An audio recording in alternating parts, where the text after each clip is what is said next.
그 가상 공간이라고 하는 말을 들어보셨죠? 가상의 공간. 뭐 저도 정확하게 이해를 못합니다. 정확하게 이해는 못하는데 대략 그런 것인가 보다 하고요.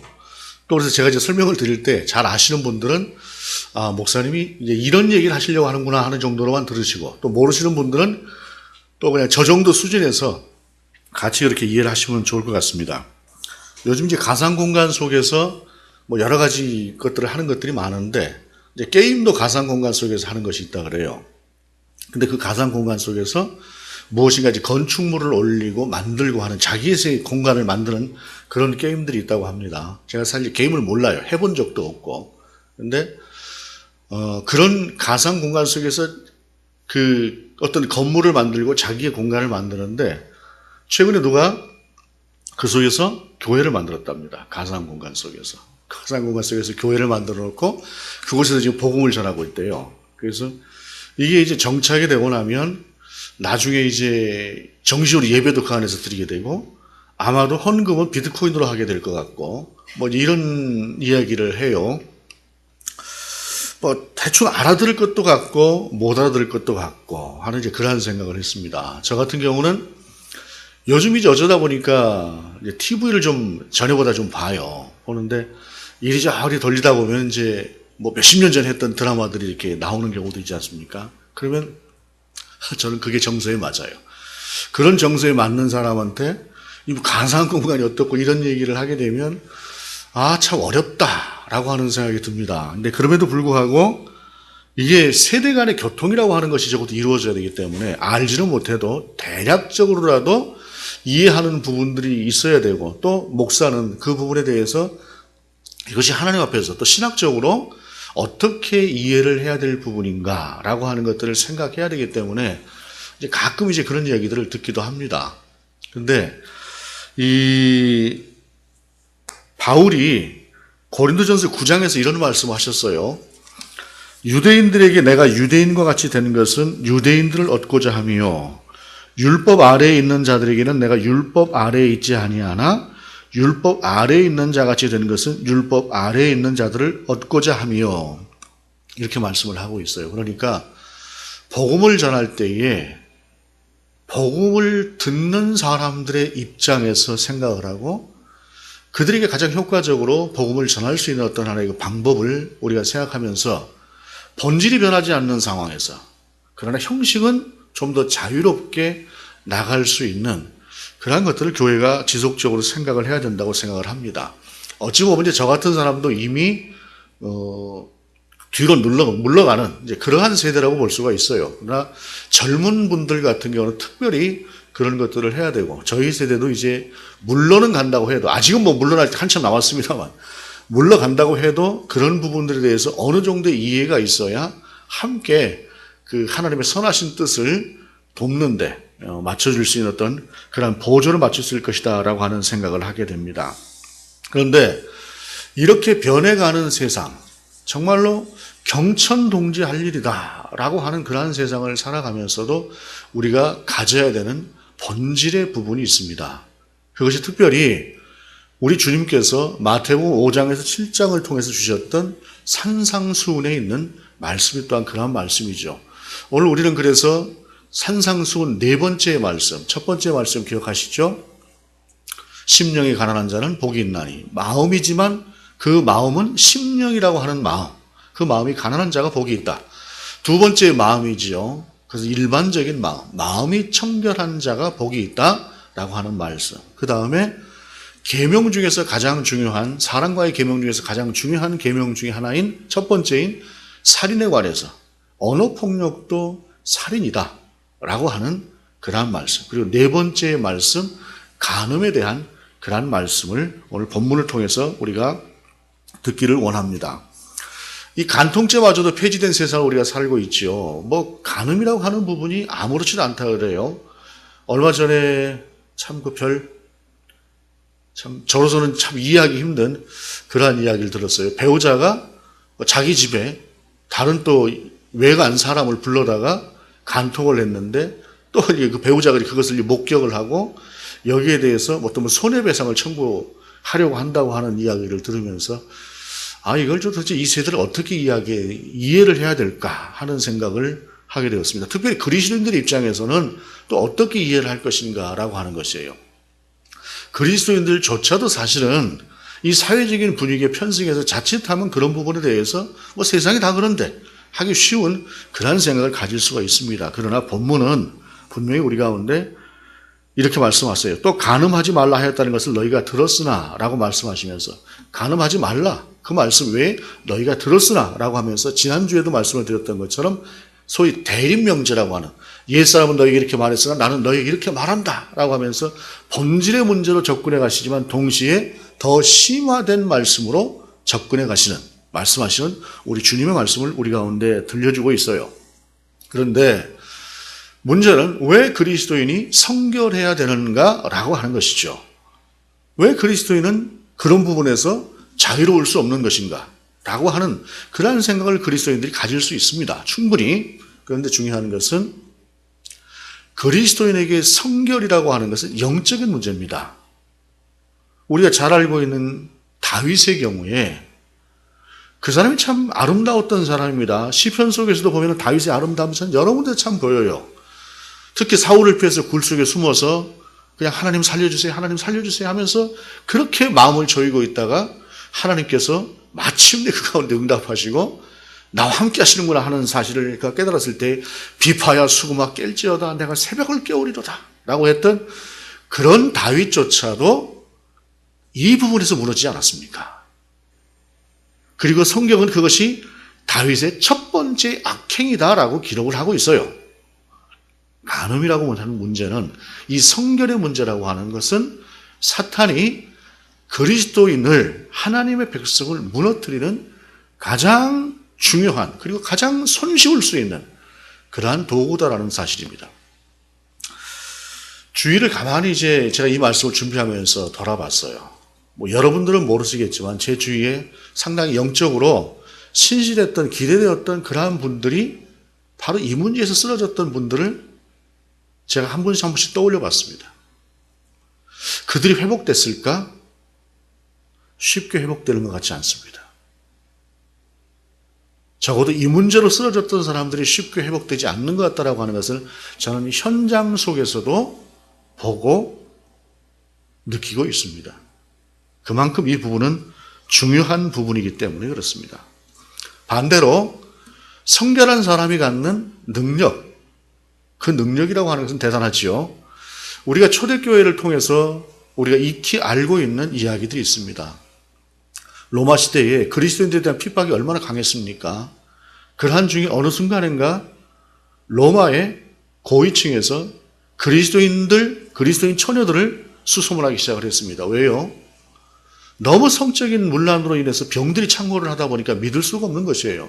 그런데 그 속에서 그리스도인 처녀들을 믿을 수가 있는 것이었기 때문에 그리고 그러한 성결한 그리스도인들에 의해서 역사가 바뀌었다라고 하는 이야기는 상당히 신빙성이 있는 이야기입니다. 이것이 그리스도인들의 능력이고 이것이 성결이라고 하는 부분이 그리스도인을 무너뜨리기도 하고 세우기도 하는 부분이기 때문에 이 부분은 처음에 하나님께서 이스라엘 백성에게 10가지의 계명을 주시면서 7번째의 계명으로 주셨던 그때에나 우리 주님께서 이 말씀을 선포하셨던 그때에나 그리고 주님이 선포하신 후 2000년이 지난 지금에도 여전히 이 부분은 유효한 그러한 말씀이다라고 하는 사실입니다. 그러면서 오늘 본문은 나는 너희에게 이르노니 음욕을 품고 여자를 보는 자마다 마음에 이미 간음하였느니라 라고 말씀하고 있습니다.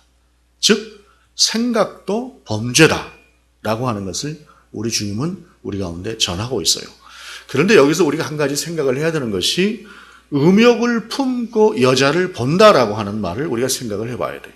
음욕이라고 하는 것은 언뜻 들어오는 것입니다. 들어오는 생각이에요. 그런데 그 생각이라고 하는 것이 스쳐 지나가는 것이 아니라 그것을 마음속에 품는 행위로 나아가는 것에서 범죄가 시작이 됩니다. 나아가서 그것을 품고 여자를 보는 것. 이것은 그냥 지나가는 것이 아니에요. 예를 들자면 좀 우스갯소리처럼 제가 우리가 말씀을 드리자고 한다면 옛날에 그 황진이라고 하는 그 유명한 기생이 있었다고 하지 않습니까? 그 기생 옆에 한 총각이 살았는데 이 총각이 황진이를 너무 사모하다가 그만 죽었다고 해요. 근데 죽었는데 그 상여를 관을 들고 나가려고 하니까 이 관이 안 움직이더래요. 그래서 이야기 자초지정을 쭉 듣다 보니까 이 총각이 너무 황진이를 좋아해서 그랬다라고 하는 이야기를 듣고 황진이가 가서 관을 붙잡고 잘 가세요 한마디 했더니 그제서야 관이 움직이더라고 하는 이러한 이야기를 하는 것은 아닙니다. 이런 어떤 면에서 로맨틱한 그러한 것을 보고 음욕을 품고 여자를 보는 자마다 이미 간음한 자다라고 하는 것을 이야기하는 것이 아니라 마음속에 계획을 가지고 음흉스럽게 그 계획을 실현해 보려고 하는 마음을 가지고 있는 그것을 오늘 본문은 죄악이고 간음이다라고 하는 것이에요.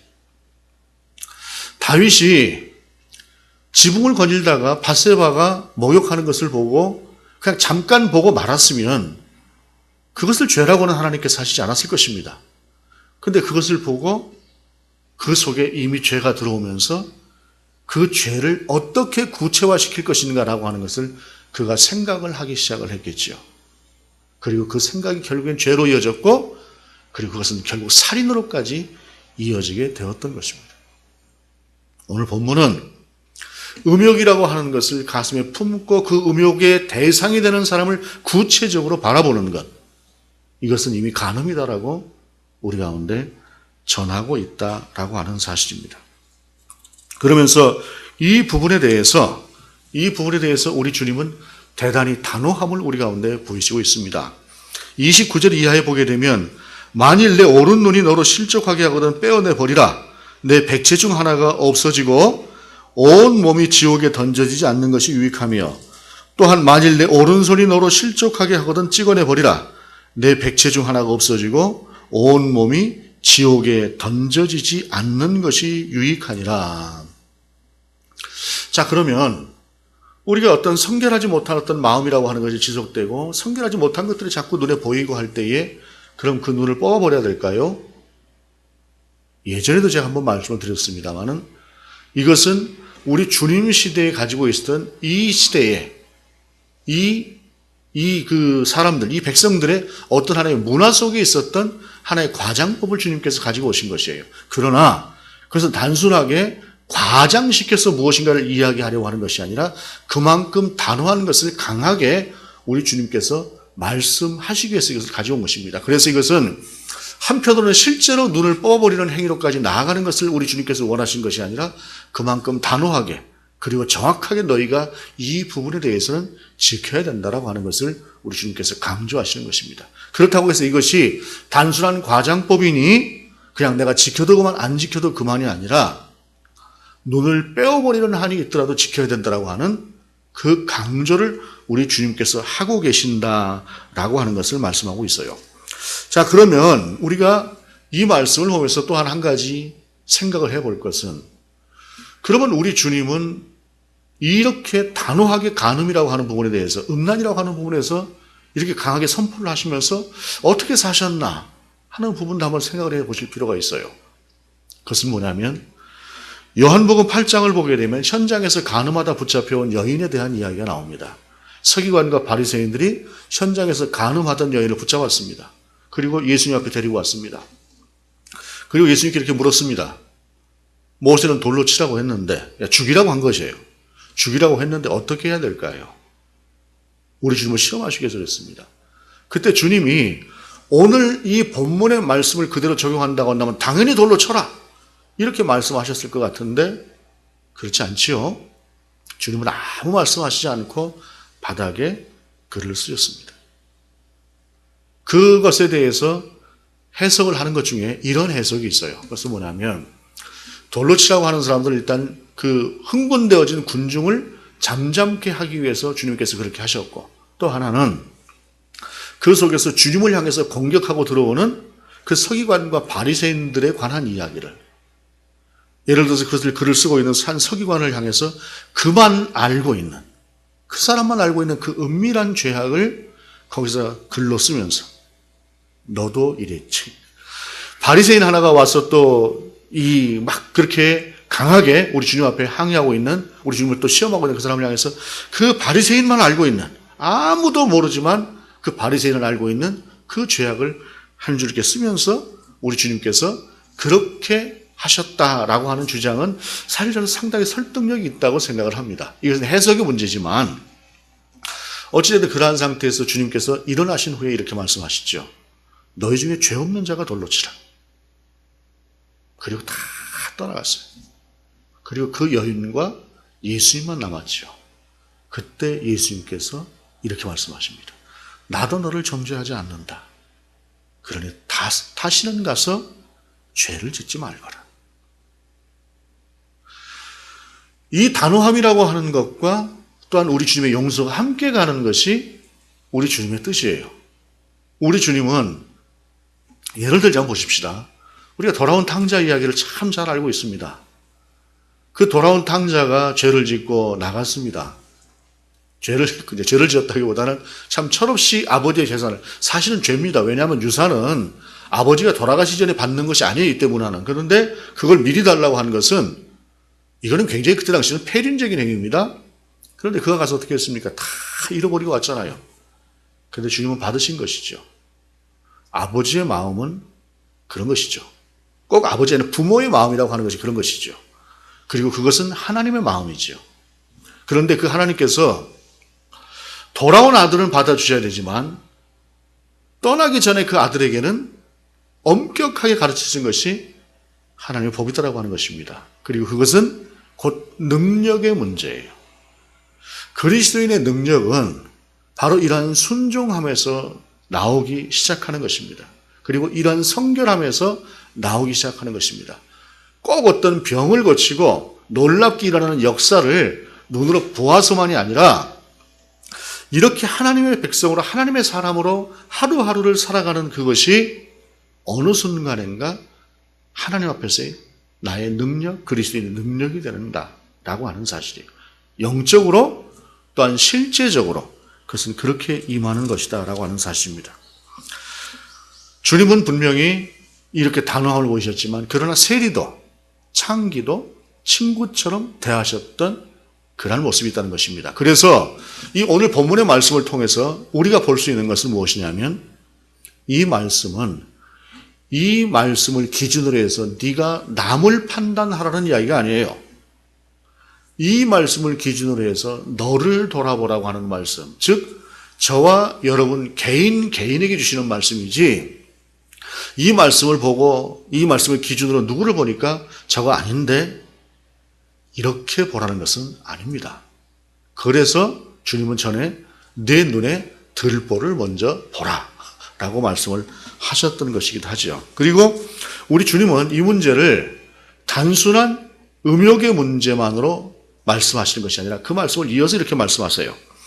31절에 또 일러스되 누구든지 아내를 버리려거든 이혼 증서를 줄 것이라 하였으나 나는 너희에게 이르노니 누구든지 음행한 이유 없이 아내를 버리면 이는 그로 간음하게 함이요 또 누구든지 버림받은 여자에게 장가드는 자도 간음함이니라 라고 말씀하고 있습니다. 이 말씀의 의미는 첫 번째는 성결에 관한 것입니다. 분명히 하나님의 백성은 성결하게 살아야 된다라고 하는 것이. 그리고 이 말씀을 통해서 그때 당시에 가지고 있었던 시대적인 어떤 하나의 모습을 보게 되면 이 음욕을 품고 여자를 보는 남자는 어떤 상태냐. 자기 이미 아내가 있어요. 그런데 어떤 여자가 눈에 들어와요. 그러면 그 음욕이라고 하는 것을 그 속에서 품고 어떻게 합니까? 두 여자를 거느릴 수 없으니 자기 아내를 버리는 것이죠. 오늘날의 시대는 배우자의 입장에서 서로가 서로에게 동등한 상태에서 이혼을 요구하는 것에 가깝죠. 그런데 고대는 일방적으로 모든 것이 남자에 의해서 좌지우지되는 그런 때였기 때문에 여자는 남자를 떠나게 되면 일단은 먹고 사는 문제 자체가 해결이 안 돼요.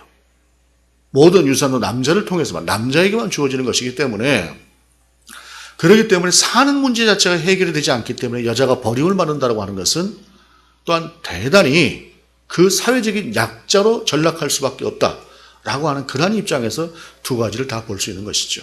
우리 주님은 바로 음욕이라고 하는 부분에 있어서 그 음욕을 품고 결과적으로 지금 있는 아내를 내어버리고 나가게 될 때에 그 아내가 겪어야 되는 고통이라고 하는 것을 염두에 두시면서 성결과 사회적인 약자가 될 수 있는 그러한 상황을 동시에 우리 주님은 안 된다라고 분명히 선언을 하고 계시다라고 하는 사실입니다. 또한 이 부분은 이 음란의 문제, 간음의 문제라고 하는 것이 가정의 문제이기 때문에 그렇습니다. 한 사람, 한 남자와 한 여자가 만나서 결혼을 하고 가정을 이루게 될 때에 그 가정 속에서 자연스럽게 자녀가 생겨나지요. 자녀가 생겨나게 되면 적어도 아비가 되고 어미가 되는 사람은 그 자녀에 대한 기본적인 의무를 다할 필요가 있습니다. 그런데 이혼이라고 하는 것은 사실상 오늘의 시대에도 상당히 자녀에게는 치명적인 것이 될 수 있죠. 고대인 더더구나 마찬가지입니다. 가정이라고 하는 우리 하나님께서 가장 먼저 주셨던, 처음 주셨던 그 공동체지요. 하나님의 사람들의 첫 번째 공동체인 그 가정을 주님께서는 그만큼 귀하게 여기라 라고 하는 의도로도 오늘의 말씀을 주셨다라고 하는 사실입니다. 코로나 이후로 우리 사회가 참 많은 변화를 겪고 있는데요. 그 중에 한 가지 이런 변화가 또 있다 그래요. 46%의 사람들이 코로나 이후에 체중이 3kg 이상 불었답니다. 46%의 사람들이, 그러니까 절반 가까운 사람들이 코로나 이후에 체중이 3kg 정도 불었는데, 우리 주님 시대 당시에 3kg가 불었다는 것은 좋은 일일 거예요. 그러나 오늘날 체중이 3kg 불었다는 것을 좋은 것이다라고 이야기할 수 있는 사람은 아마 거의 없을 것입니다.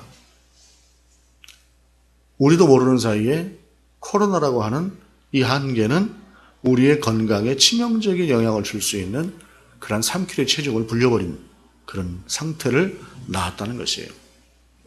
영적인 것도 마찬가지입니다, 여러분. 서서히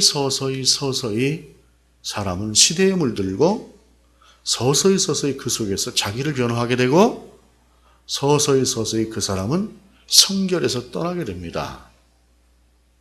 그리고 그것은 하나님과 멀어지는 것이라는 것이죠. 간음의 문제, 어찌 보게 되면 이 세대 속에서 그리스도인들조차도 참으로 가볍게 여길 수 있는 문제가 아닐까 생각을 합니다. 그러나 그것은 단순하게 본능을 쫓아가는 행동이 아니라 하나님의 백성이 가져야 될 성결의 문제다라고 하는 사실을 우리가 다시 한번 생각하면서 비단 간음의 문제만이 아닌 하나님 앞에서 거룩한 그리스도인으로 세워지는 것, 그 문제를 우리 주님께서는 한 눈을 빼어버릴지라도 한 팔을 잘라버릴지라도 너는 그런 성결한 내 사람이 되라고 말씀하시는 그 음성을 저와 여러분이 똑바로 제대로 깊이 들을 수 있는 이 말씀이기를 원합니다. 그리고 우리가 그 말씀 속에서 살아갈 때에 보다 크고 놀라우신 하나님의 함께하심과 능력이 저와 여러분을 통해서 또한 드러날 수 있기를 소원합니다. 기도하시겠습니다. 주님, 우리가 성결하게 하시옵소서. 이 시대에 휩쓸리는 것이 아니라 이 시대 가운데 빛으로 서게 하시옵소서. 주 예수 그리스도 이름으로 기도드립니다. 아멘.